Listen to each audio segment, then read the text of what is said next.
is it that from such a young age we know that that question is referring to a career? What if I answer that question with, well, I want to be kind.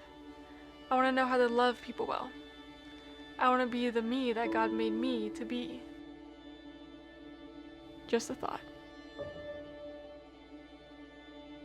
If you asked me just a few years ago how I got into filmmaking, I would have told you, I don't know, my brother made me film him catch things on fire and stuff. But then I was watching old home videos one day and I came across this. And some context for you, this is my mom asking me how my first day of kindergarten went. Okay, that sounds fun. Did you eat your good lunch? Yes. Good. You like your teacher, Miss Weaver? Yes. Love you. Bye. Bye. Can I film you?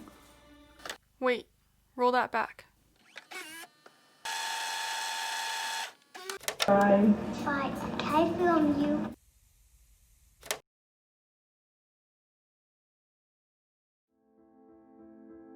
And to my amazement, I found like 5 other videos of me throughout my childhood asking my mom if I could hold the camera instead. It's still so crazy to me to reflect back on those home videos and to see that even when I didn't understand that I wanted to do this, it was a part of me. And I'm here getting to do what I was created to do and what I love. And that is a blessing that I could never have words for. But at that age, if you asked me what I wanted to be when I was older, I probably would have told you something along the lines of a vet. And to me, that is one of the coolest things about this life. We all have a story.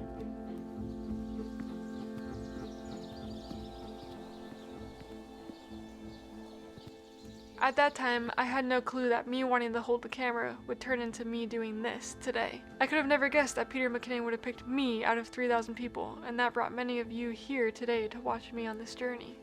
And I bet none of us in this world could have predicted that we would be experiencing a worldwide pandemic together. And that's the cool thing. This pandemic is now a part of all of our individual stories, in a different way. I started a YouTube channel. Maybe you connected with a friend that would have never happened with a busy schedule. Maybe you lost a job and you realized that you are so much more than just your career and your successes.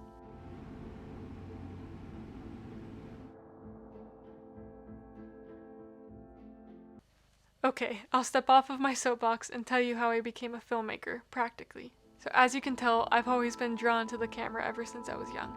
But it wasn't until high school that I saved up enough money to buy my own camera, a Canon T3i. I started out asking my friends if I could film them in music videos and stuff like that, and I really started to like it.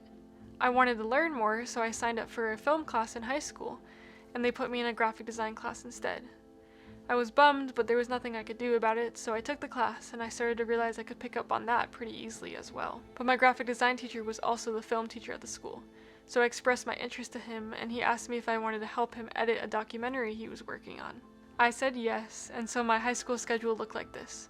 I would wake up, I would go to school, I would go to volleyball practice, and directly after I would go to help him edit the documentary, and then I would go home around 10 p.m., work on my homework, and repeat. It was a lot. When it was time to start thinking about college, I decided on a small school in Oregon and chose to pursue volleyball and a degree in graphic design. When I got there, I ended up not playing volleyball, but still stuck on the path with graphic design. And to be honest, I kind of forgot about my camera. It sat in my bag for about 2 years.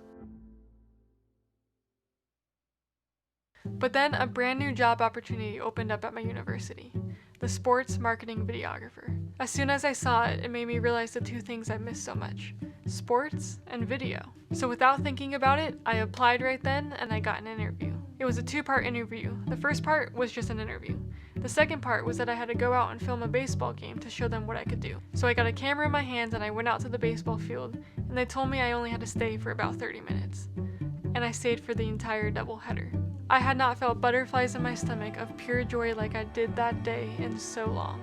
I stood there for 4 hours in the rain holding the camera thinking to myself, I found it. This is what I love. This is what I'm passionate about.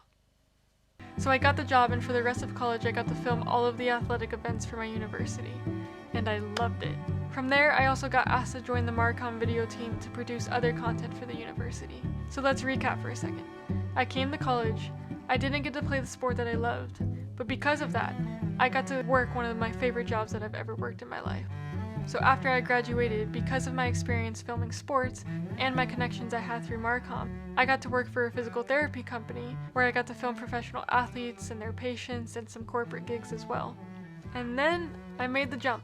And if you watched my last video, you know the story from that moment to where I'm sitting right now. Oh, and I forgot one detail in the story. Because of my connection in Marcom, somebody knew my work and referred me to their friends to film their wedding, even though I had never filmed a wedding before. They trusted me, and because of them, I have now filmed multiple weddings since that moment. I get asked all the time if I've gotten any training in film, any education, and to be honest, not really. Everything that I've done thus far has been self-taught and through hands-on experience, and I wouldn't have wanted it any other way. So I don't know what's next. I don't know if a few years down the road I'm going to be making tutorials, cinematic films, documentaries here on YouTube, and I'm okay with that, for now, because I'll learn, and I know that life can't be planned. A story is never finished until it's written, and my story is still being written. At the beginning of the video, I told you if you asked me how I got into filmmaking, I would have told you I don't know. But now, getting to look at a bird's eye view of my story, I can see that I was created to do this. You can probably tell that I have a background in faith, and I believe that the author of my story wants the best for me, and I think he writes bestsellers. Also, remember, all good stories have a little bit of conflict. So my best advice would be to pause, reflect back on your story, and then go do it. Do what you love. Make mistakes, fall and then get up again. Be okay with the conflict.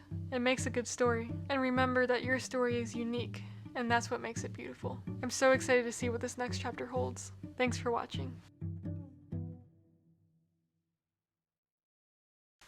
I hope that was good. I hope I was in focus that whole time. If I wasn't in focus, I'm gonna go crazy.